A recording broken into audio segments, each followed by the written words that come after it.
From Niagara Falls on our honeymoon trip around Lake Erie. Welcome to the GCN Show. Welcome to the GCN Show. Coming up this week, as Connor disappeared down a rabbit hole of anti-cycling comments on a local Facebook group, we're asking if we should be concerned and is there anything we can do about it? We've also got a groundbreaking new bike from Brompton, news from the best ultra-endurance athletes in the world, and the world's most famous triathlete deciding that he's not going to try and win the Tour de France after all.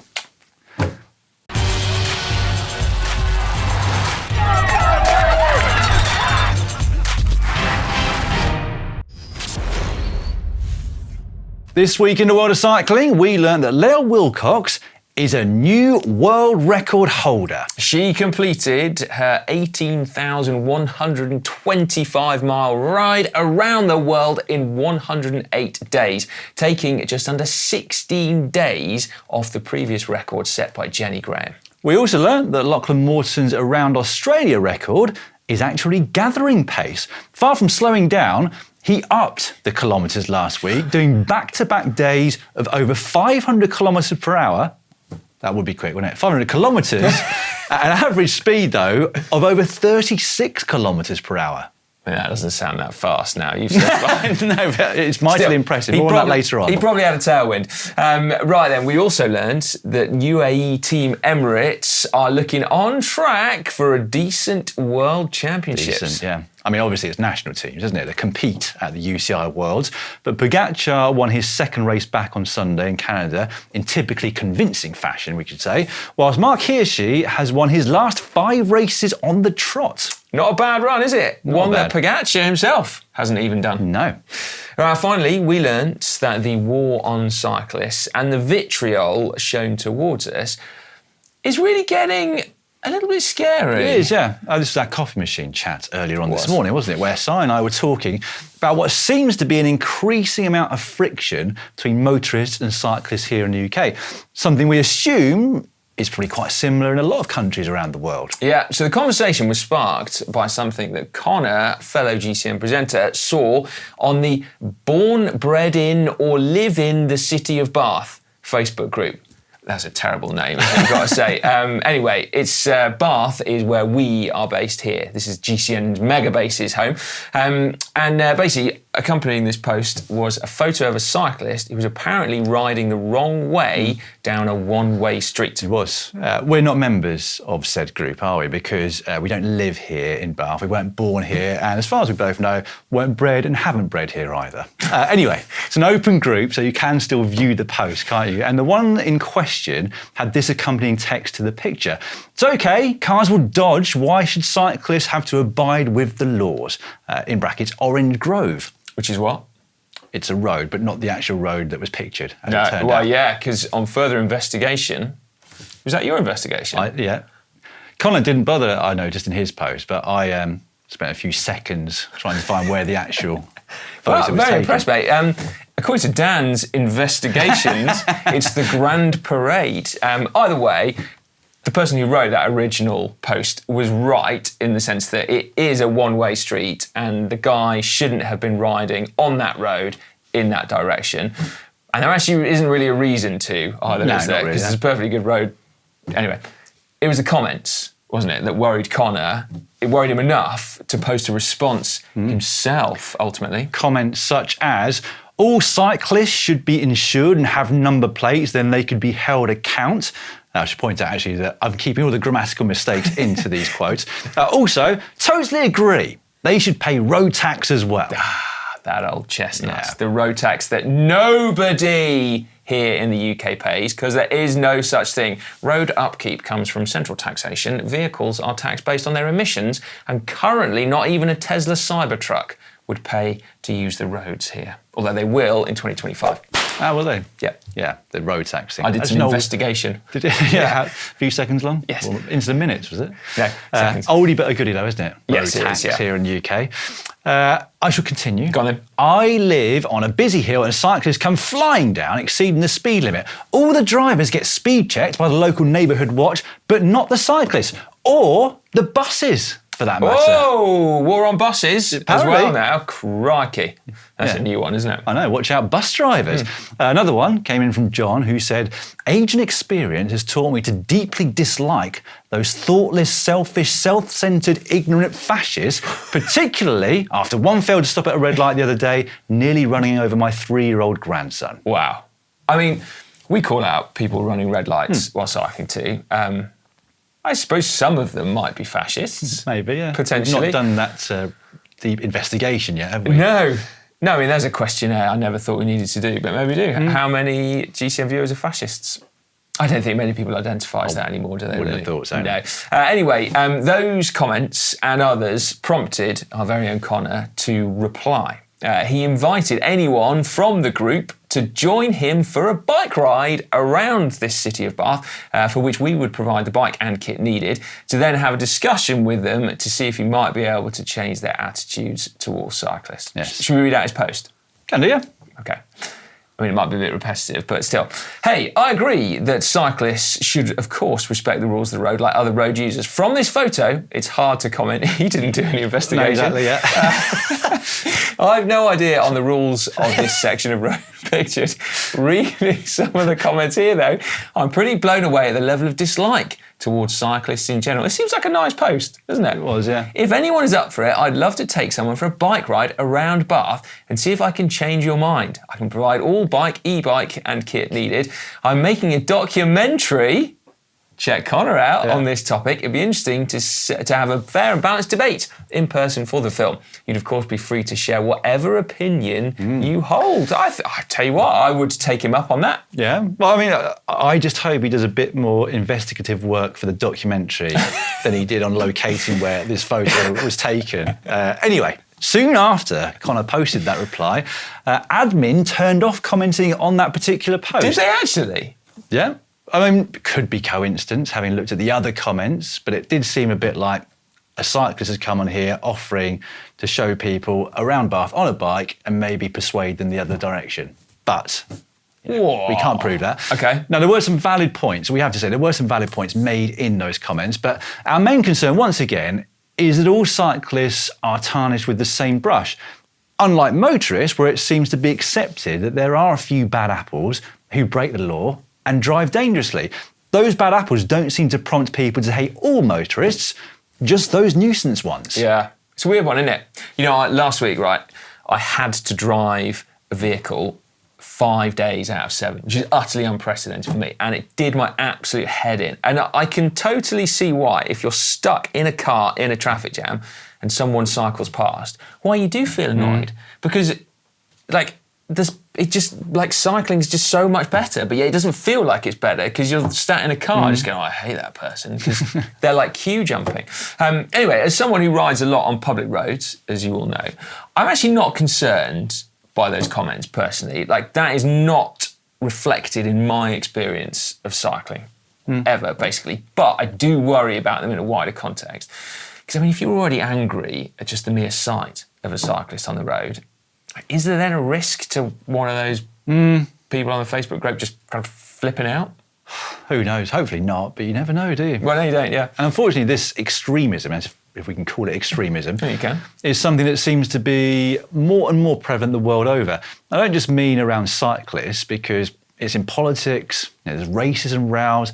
It feels like more and more we are divided as a society, that the views on either side of pretty much any topic are more and more extreme, and there's far less acceptance that someone might hold a different opinion on any topic than your own. Yeah, it's true that, isn't it? We won't delve into politics here, but I do know what you're saying. And it feels like social media has played and is currently playing like a massive part in all of this. Yeah, I mean, for a long time we have known, haven't we, that social media can take somebody with a very slight leaning one way or the other and then lead them down a path to one extreme or another. You only need to spend a little bit more time reading one post on one side of an opinion than the other, and the algorithms will assume you're more interested in the one that you've read slightly longer and therefore start to serve you more on that side. Yeah. And that goes for this subject as well, doesn't it? Yeah. If you've come across a cyclist who's jumped a red light or ridden in an aggressive way, and then later that day you see an anti-cycling post on social media, one that you're likely to have been served but if you've been talking about your experience, then you're going to take a bit more interest in it, aren't you, than you otherwise might have done. At which point you'll then probably find that you're served with more similar posts which accentuate that negative attitude towards cyclists. Exactly. I can't tell you how many bodybuilding posts I'm currently being served on Instagram at the moment. And I'm only half joking as well. I am being served quite a lot of bodybuilding I'm not reels. surprised. I mean, just look at you. Now, normally, I think that online vitriol stays online by and large, and that most people behave differently in real life. Yeah, I think it takes like a proper weirdo to be a troll in person as well as online. But I think the issue about this that is a little bit concerning is that I think vehicles can elicit that same sense of detachment and security as being online. Good point. Can't it? So hence why road rage is more of a thing than walking rage. No, I see. I've never thought about that before, but you are probably right. I guess the question is then, what can we do about it? I mean, we both know that there are people on bikes, sometimes that you don't even have to pedal. Well, so not really bikes, but motorbikes then? Exactly. Who are riding dangerously, who are completely disregarding the rules of the road, who are causing accidents and sometimes injuries. How do we differentiate what they do and separate them in some people's minds from normal law-abiding cyclists, just like you would do with motorists? Well, I'm not sure that we can, particularly, or in fact any of us can really, apart from riding sensibly ourselves and being considerate to other road users. I don't think anyone that doesn't like cyclists is going to be coming to a channel like this one to educate themselves as to why we aren't all bad. No. That's another good point, Si. Well done. Yeah, thanks. I would like to see more regulation put in place and more enforcement of that regulation. I mean, I think the reason a lot of people don't speed or jump red lights in cars or other motor vehicles is because there is a deterrent. You're likely to get caught in the end, you're likely to get fined, maybe lose your licence, etc. So once there's a consequence to dangerous cycling and once anti-cyclists know that those things are being enforced, I think that would go some way to appeasing the current rift that seems to exist. I don't know, mate. I don't disagree, and we talked about this the other week, didn't we? I think it's fine to sort of stop, catch cyclists jumping red lights and fine them or give them a lecture or whatever. But I don't think that would stop those weirdos on that Facebook group from hating cyclists. If suddenly all cyclists behaved perfectly and adhered to the rules of the road, I don't think that would stop it. I'd be interested to know.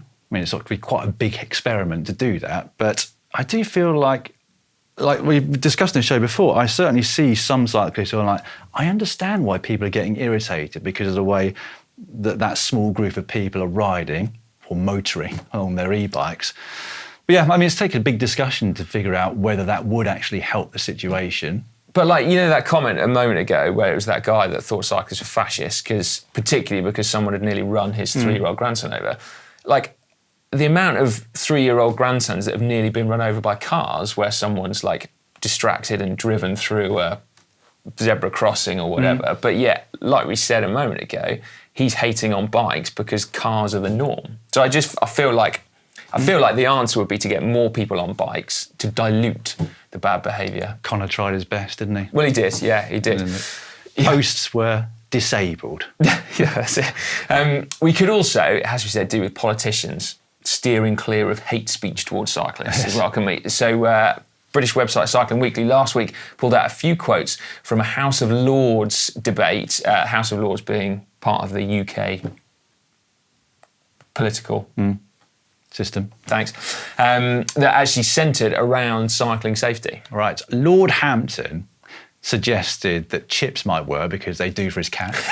Baroness Hodgson of Abinger thinks that cyclists who are listening to Mario Cipollini, who said, if you brake, you lose, are part of the problem. Yeah, well, hopefully she doesn't know what Mario is like off the bike as well, because he is definitely not a role model, having been charged recently with domestic abuse. No, very true. Lord Burt suggested that it should be mandatory for cyclists to use high-vis and helmets. Lord Hastings said that cycling could be like a plague of mosquitoes. Did he actually? Yes. Whoa. Whilst Lord Macpherson said, I'm not anti-cyclist, However, need we say more? exactly. We should point out that there were some pro-cycling lords and baronesses who pushed the other side of the argument, but it's another example, really, of the attitudes a lot of people do have towards cyclists at the moment. Yeah, with some of those opinions being from people who will ultimately help to set the rules and regulations around cycling in this country. But we're going to steer clear of politics, aren't we, Dan, and not talk about whether or not the House of Lords should have that kind of... We keep veering back to it, despite saying we're not going to talk about it. Talk about But maybe we're being oversensitive anyway. Maybe things aren't as black and white as it feels at the moment. And maybe the general public does differentiate between law-abiding cyclists and those who are being a nuisance. Is that something that you think or that you see and hear? Just let us know in the comment section down below. Yeah, but if you do see it as a problem, we want to hear from you as well, don't we? Yep. What do your non-cycling friends think of cyclists on public roads? And have you managed to change their attitude? Does it worry you that there appears to be some sort of hostility towards us? Same thing then, let us know in the comments below. And if you have any thoughts or potential solutions, we'd love to hear them as well. And now it's time for cycling shorts. Cycling shorts now. I'm going to start with the news that Brompton have just launched the biggest new bike in their 50-year history. I see what you did there, Si. Yeah. Nice one. This new Brompton is literally the biggest one, given it has 20-inch wheels, as opposed to the traditional 16-inch. Plus, it's got wider, grippier tyres too. I feel like I should have got more credit for that little joke. Oh, I mean, the comments will be going wild with appreciation, I'm sure. Thank you very much, everyone. Thank you. Now, it is a Brompton that you can ride on gravel, which may have something to do with it being called the G-Line. Now, anyone who's watched GCN videos over the years will know that I'm a fan of Bromptons, but this one, honestly, it blew me away, right? While you can see from the look of it that it's absolutely true to the design of the original, they spent a long time working on the geometry and the fit of this bike, and the results are that it rides like a full-size bike. Yeah, while still being able to fold. It was, honestly, it was such a good laugh to ride that bike. Fantastic. It really was. Yeah, it's proper cool, actually. Well, if you want to know more about it, you can see Si's first look video up on the channel right now. We'll continue with that news now that Lael Wilcox has set a new record for riding around the globe. As mentioned at the start of the show, she rode the 18,125 miles in 108 days, 12 hours and 12 minutes, taking that record by a little under 16 days from Jenny Graham. Yeah. That's impressive, isn't it? We did point out last week, Jenny did her ride completely unsupported. She went through some unbelievable hardship, didn't she? Worth checking out her documentary, actually, about that. Whilst Lael did have some external support along the way, well, a lot of external support, but still, that takes nothing away from Lael's incredible feat. Having support is, we should add again, completely within the rules. I mean, Mark Beaumont had a full team, didn't he, when he took the male record back in 2017. I'd need support in the form of some sort of motor to attempt to ride around the world, I reckon. Thus giving all cyclists a bad name. Oh, yeah. Honestly, though, I'm actually not sure I could see you even being able to complete a round the world trip on a motorbike. I mean, do you think you could? Back to Lael Wilcox, if we get back to Lael. She's just incredible. She is, isn't she? Yeah. She's not just one of the best female ultra-endurance riders in the world, she's one of the best full stop, period. Yeah, totally. Incredible feats of endurance. Yeah, absolutely. She is a proper inspiration, isn't it? She even said she enjoyed it and could have gone on. Great liar. Well, I mean... I bet she's not. As we said a few weeks ago, I do feel like maybe she could have made it seem like it was harder, you know? Well, as in, it's just like, it's an ultra-endurance feat and you can't get to the end and be like, hey guys, ta-da! You should be like, oh, that was really One more tough. lap. Yeah, exactly. Someone should have Anyway. rung a bell. Well, Last lap. did you see that she did 192,000 metres of climbing? Oh, no, I didn't. That's quite a lot. That is roughly what you would get in about 3 editions, maybe 4 of the Tour de France. There you go. Well, and she did it in not far off the time span of 4 Tours de France. No. Crikey, that 5 does put it Tours into de France. perspective, doesn't it? Yeah. Right, so mountain bike news now from here in the UK. Not something we normally cover here on GCN, but we thought this one was worth mentioning because the owners of Bikepark, Wales, which is like sort of a mountain bike paradise on these shores, are embarking on a nature restoration project. That's not something you hear every day, is it? No. Still, they're doing so by paying for it themselves, even though they lease the land. So the issue they face is that the landowners, Natural Resources Wales, make their money from the land in part by growing trees that they later cut down to sell as timber, right? So this decreases biodiversity because they tend to plant conifers, which are quick and easy to grow.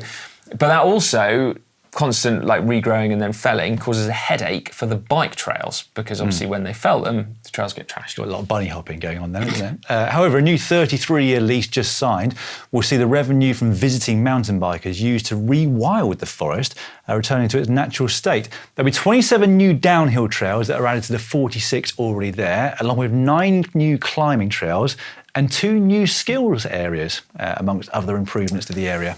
I mean, I'm intrigued by the thought of a climbing trail. That's cool, isn't it? I didn't think mountain bikers did that these days. Is that because of e-bikes? Feels very old-fashioned, doesn't it? I think it's because of e-bikes. Yeah, probably. Because Bikepark Wales is famous for having Land Rovers that drive people up the hill. I can't see too many people on cross-country bikes trying to set the KOMs and QOMs on said segments. No, but rewilding. I mean, I hate those conifer forests. They're horrible places to be in. So this sounds. I like them. Do you? Well, not those like the tree farms. Well, just the single track through those things just seems to be the best single track ever, as far as I remember. I'm not saying I necessarily like just standing inside like a dead conifer forest. Yeah, no. Well, anyway, I'm a big fan of of a deciduous wood. So perhaps you could get involved in the comment section if you have a particular preference for. As long as the single track's good, I don't care what tree it is. I'm fine, but I prefer the ambiance of a deciduous woodland. Right. Anyway, we've kind of digressed slightly, but I do think that is proof that income from cycling can improve a local area, can't it? So well done, Bikepark Wales. Right, from mountain bike to triathlon. Oh, covering all bases today on the GCN Show, aren't we? Penny farthing news coming up later. No, this is the news that Kristian Blummenfelt, who announced just a few weeks ago, or his coach announced a few weeks ago, we should say, that he was aiming to win the Tour de France in just, I think it was 4 years' time, is now no longer aiming to win the Tour de France. So I was saying, I've shelved that aim for the time being. Have you? As well, yes. Yeah, right. Did ruffle a few feathers when his coach said that, didn't it? It did, yeah. I think more than a few people felt that gave a lack of respect to just how good the top pro road riders are. I'm not saying, obviously, that Blummenfelt isn't an incredible athlete. He clearly is.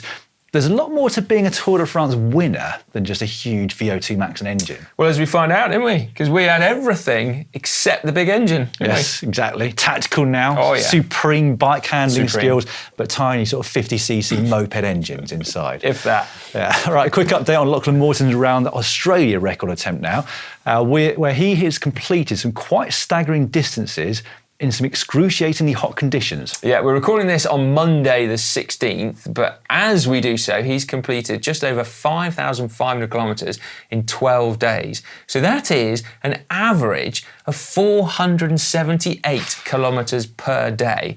Also, some of his average speeds have been ridiculous. Last Wednesday, he did 580 kilometres in a day with an average moving speed of 36.6 k an hour. Not as good as the 500 k's an hour I mentioned earlier. But no, still impressive. That was enough. But he backed that day up in all seriousness with another 512k day at 36 kilometres per hour.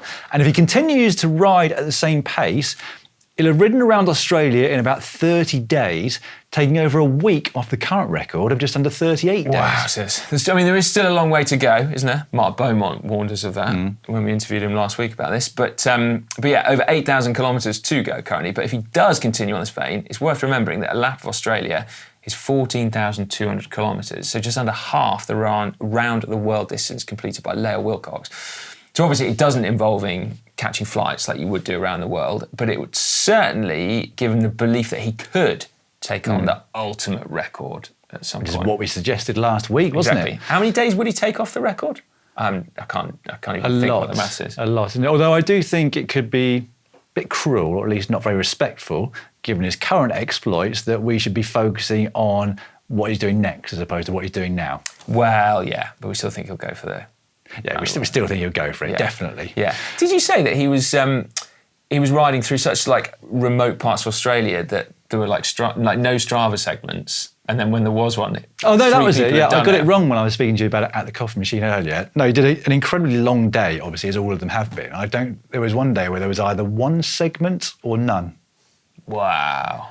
But he didn't upload yesterday, did he? No. So we're a little bit But you can concerned. still see the live updates, so I'm not sure. Oh, right. Delay. Maybe there's not just no segments, but no internet and 4G or 5G or 3G. Possibly. Right, we're going to finish Cycling Shorts with some news here at Global Cycling Network because we're delighted to say we've partnered up with Volkswagen Commercial Vehicles. Yes, so they're going to be supporting GCN, just like our mates within the cycling industry, like Canyon, Orbea, Pinarello, Wahoo. Only instead of bikes or accessories, they're lending us a very cool new electric ID Buzz, which is like a futuristic version of the original VW camper. It's very exciting. So basically, we can get around for filming in this new ID Buzz. Ooh, and keep your eyes peeled for a GCN VW ID Buzz as well. Oh, is it going to be liveried up? Yeah. We're going to have a team bus. First time in 12 years, GCN's going to have a team bus. Is there a designated driver? Well, no, I don't think so. We'll try and keep Ollie out of the driver's seat if He's not very good at driving. Next up, it's hack/Bodge of the week. I've just been told, actually, that it's a different URL. Is it? globalcyclingnetwork.com/uploader, I think is what it is now, as opposed to what I was reading out the last few weeks. Anyway, we'll put it on the screen. There we go. First up this week, this one from Ali Hunt, who put, "Here is the overcoat of the head mechanic in my local bike co-op, in brackets, not a fan of GCN."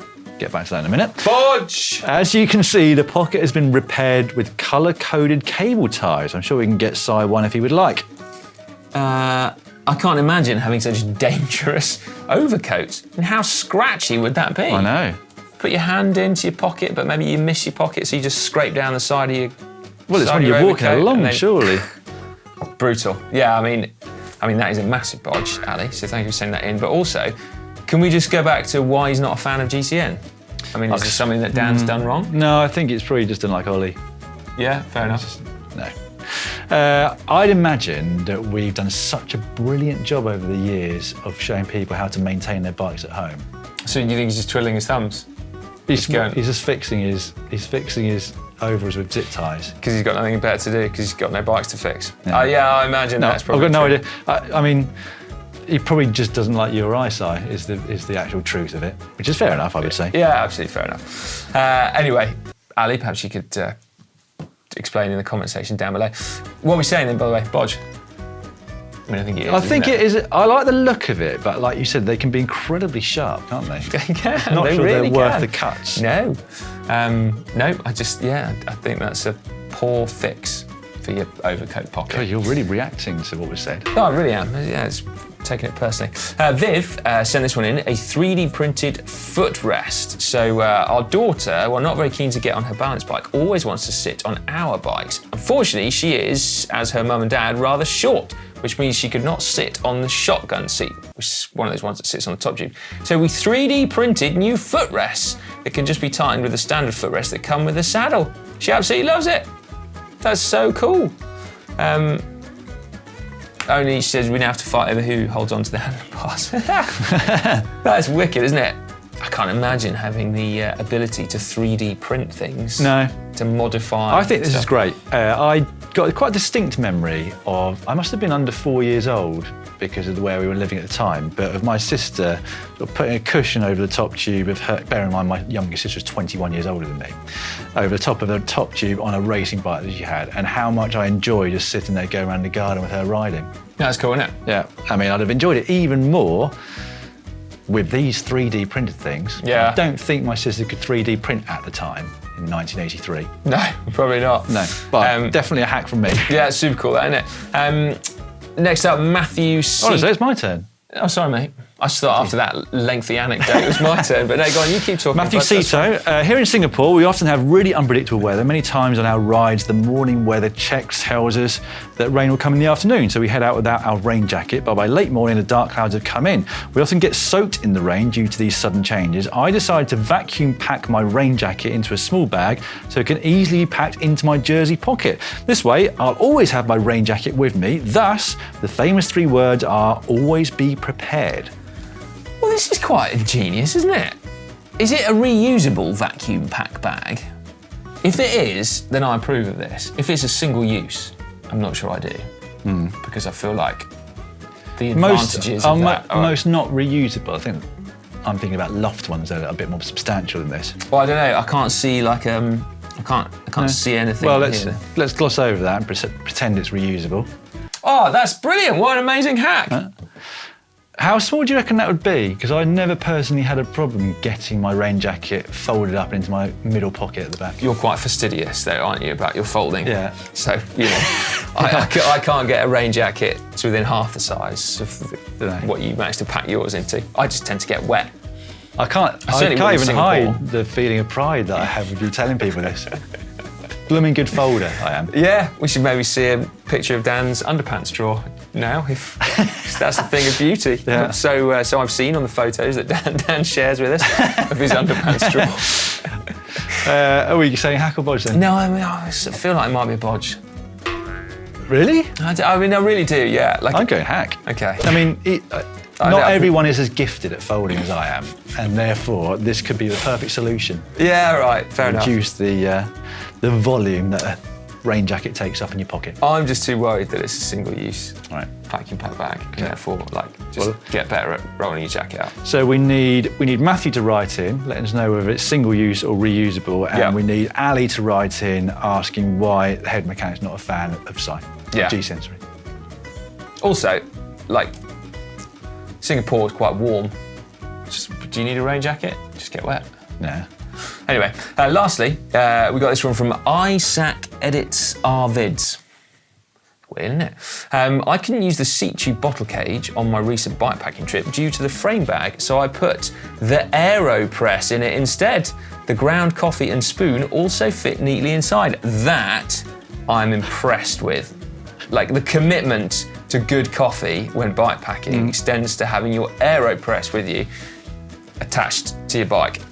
That is good, isn't it? That's proper good, yeah. I mean, I worry slightly about, getting dirt and whatnot stuck in the filtery bit, but it's proper cool. Looks good though, doesn't it? Super cool, yeah. What a great use for a redundant bottle cage. Yeah, very good. Username Isaac Edits Our Vids. Oh, Isaac. Yeah. I made this up. This is Isaac that edits the GCN show. I said delete your username so Si doesn't know that it's you. This is also why after my long anecdote, it's my turn, because I was like, Si's got to read the last one out. You like that? Isaac edits our vids. You said, weird. Anyway, you got a hack, Isaac, so well done. Yeah, mate, that's wicked. Oh, I'm very impressed. He said that his bikepacking trip was a bit bumpy. So, British gravel, you need more than a 38mm tyre. Oh, he was a broken man. He got into work early this morning. He was a broken man. Yeah, even having had a very nice coffee. No, I like that. I'm impressed. I might go and have a word with him after this now. Talk about is that. Don't forget to get involved. globalcyclingnetwork.com/uploader should take you to the right place.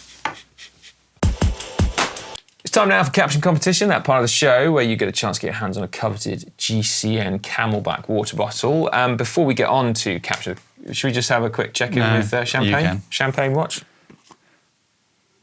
Still smells all right, mate. Does it? Yeah, it does, yeah. Right.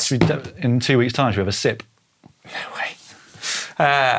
But it's probably going to be more alcoholic than when it started. And we record this on a Monday, which is no longer one of my drinking days. Exactly, yeah. And the GCN show goes up on a Tuesday, and that's not when you're drinking days either. I'd have to come up on a Friday. That feels quite excessive just to sample this. Anyway, we're really digressing here. This was a photo that we gave you last week, the Vuelta a España podium, which is also serving as a creche this year. No, it was Bring Your Kid to Work Day, wasn't it? It was, yes. Our winner this week, though, is Paul B8587, who put, Roglic made winning look like child's play. Ah, there you go. That felt like low-hanging fruit, that one, but Paul, well done. Camelback bottle, well deserved. Get in touch and we will send you one out in the post. This was a photo we're going to give you this week. Another podium, another child inappropriately on there. If you missed last week's show, Si did not agree with having your kids on the podium. No, I really don't. Even if you won the gold medal. Anyway, this is Lotte Kopecky, who beat Ellen van Dijk, who's next to her in the individual time trial at the European Championships last week. Ellen van Dijk's newborn is trying to rip the gold medal from Lotte Kopecky's neck. So we will get you started. The quest for gold medals is starting younger and younger these days. Nice. There you go. That's a good one. I'm not very happy with that, but we're running out of time, so Yeah, fair enough. I spent 3 hours thinking about it. It's not the best. Can I just say, actually, there is one reason why it's acceptable for a rider to have kids on the podium. If you've just done a grand tour and you've therefore not done any childcare for 3 weeks. Which is what the previous photo was. Exactly. I feel like perhaps when you cross the finish line, you should start looking after the kids again. So in that case, it's fine that they're on the podium because it's like he's just back to being a dad again. But otherwise, no, I don't agree with it at all. I think we understand your stance. Thank you very much. I'm glad we've got that clear. Right, quick note to Paul, the winner from this week's competition. Get in touch with us on Facebook with your address. We'll send a bottle out to you. If you want to enter this time around, just put hashtag Caption Competition and then put your caption in the comment section down below. We'll pick a winner next week. Just before we let you know what's coming up on the channel this week, a few comments from underneath last week's video, starting with last week's GCN show. Catmandu Social, Feather and Beaumont. GCN hit the jackpot with these two. Great interview. He's always good value for money, isn't he? Beaumont? Yeah. Well, yeah. And Feather. Well, yes, chap. too, but I'm thinking about who was on last week's show. We've got Andrew on GCN on Sunday. Have we? We have, yeah. More on that in a moment. Yes. Shah Hill said, Si needs to join him on day one, non-negotiable. This is, of course, talking about Lachlan Morton's, what we think is an approaching attempt on the round the world record. 36k an hour at 500 kilometres, not a problem. Not a chance. And then Stephen NQ5KD said, there was once a man named Richardson with a limerick on top of his tongue. Everyone in the audience was shouting, he's about to say something dumb. Thank you, Stephen.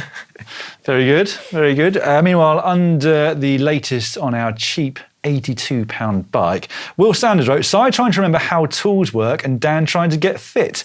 Midlife hits us all.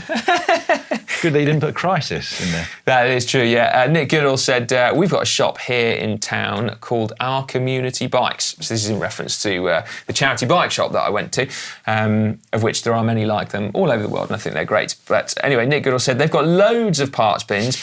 It's a bit communist, but it's also a fantastic community resource. I was quite intrigued by how a local bike shop could be a bit communist. But anyway, the antidote to the fascism. I was going to say maybe a load of fascist cyclists go in there as well. Well, that would be a recipe for disaster, wouldn't it? But anyway, there we go. And then under video Dan made last week about your journey back to health and fitness, particularly with regards to alcohol. Yeah. Excellent vid, Dan. Thank you very much, mate. If I do say myself. I'm never quite sure how these videos are going to go down, because obviously they're quite sort of personal to me, but I think particularly with alcohol, particularly sort of UK and other countries around the world, there'll be quite a few people that resonate. Chris James wrote in and said, I stopped drinking alcohol not only for the health benefits, but for the wealth benefits. It's so darned expensive in Australia. Yeah, fair point, that. Pietro said, I don't drink, but I think I will start drinking from breakfast to lunch every day from now on. I'm not sure you saw that bit, but apparently the best time to drink is with breakfast, because it gives you the longest period until your sleep, so there's less chance of your sleep being ruined by the alcohol. There you go. But Makes that sense. does mean you've got to have the willpower to stop. Yeah, okay. During the day. G-Kona Bike, or Geek on a Bike, sorry. That was almost fluffed out badly, didn't I? Non-alcoholic beers have come a long way in the taste department, a great way to remain social around other folks imbibing. Yeah, fair point. Dean Hayes said, a thoughtful, mature presentation that treats the audience as adults. We need more of this on the internet. Oh. Thoughtful and mature. There you go, mate. This is a midlife crisis, isn't it? Well, it is now, yeah.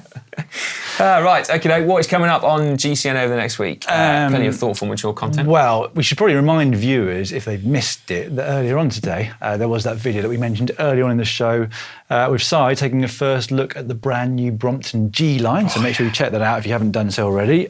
Tomorrow, top reasons why the road bike is still boss. There you go. I didn't do that video, by the way. No. I think, yeah, let's stay away from that debate right now. On Friday, would you believe it, that this month is basically the 10-year anniversary of Zwift?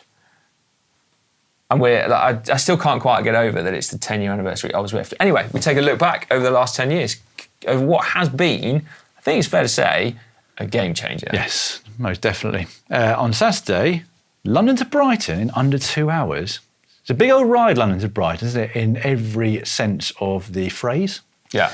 A huge number of people take part in various London to Brighton organised rides each day. It's quite famous here in the UK. Well, that's it. It goes from London, as it sounds like, the capital of the UK, to the coast, due south. So for anyone who is not British, of which there are many of you, it's basically from urban London to the seaside. So, it's a bit of a classic. This was Super Nerds on Superbikes, the return. Thanks, Dan, for coining that phrase. That's all right, my pleasure. And on Sunday, you're looking at Contador's bike and riding it from 2016 it was. Yeah, we got hold of Alberto Contador's Tour de France race bike from 2016. It even has his Tour de France transponder still on it. Really? Yeah. It was the Tour de France, remember, he crashed out of. Yep. Yeah, so it's that one. Nice. But it wasn't just me. We gave it to Andrew Feather to see how fast it actually is. So there you go. You can check in on Sunday for a bit more Feather action. Yeah. Right. Well, I think that's the end of this week's GCN show, number 610. I think it is, yeah. It's almost time for next week, given that this one's a long one. But there you go. Hopefully, for those of you that have made it to the end, it's been all right. Give it a thumbs up if you've enjoyed it, as always. We do appreciate that. And we'll see you next week.